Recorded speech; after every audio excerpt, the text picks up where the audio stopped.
রাস্তায় রাস্তায় politics episode number 4। কথা হচ্ছে যে শেখ হাসিনার ফাঁসির আদেশের ঠিক পরপরই আমরা দেখতে পাই যে কলকাতার টেলিভিশন চ্যানেল রিপাবলিক বাংলা একটা অনুষ্ঠান করে, একটা টক শো করে। সেখানে হচ্ছে লাইভে যুক্ত করে হচ্ছে আমাদের প্রয়াত প্রয়াত বলবো না, মানে তৎকালীন সময়ের যে কুলাঙ্গার স্বরাষ্ট্র মন্ত্রী ছিল আর কি, আসাদুজ্জামান খান কামাল।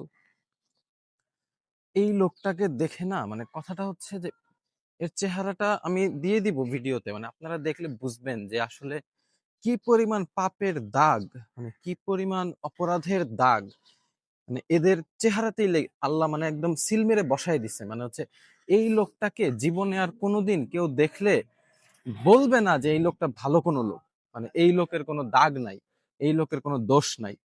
মানে আপনার পুরো চেহারা যদি মানে পুরায় দেয় কেউ, তার তার তাও বোধহয় আপনার চেহারা এত খারাপ হবে না।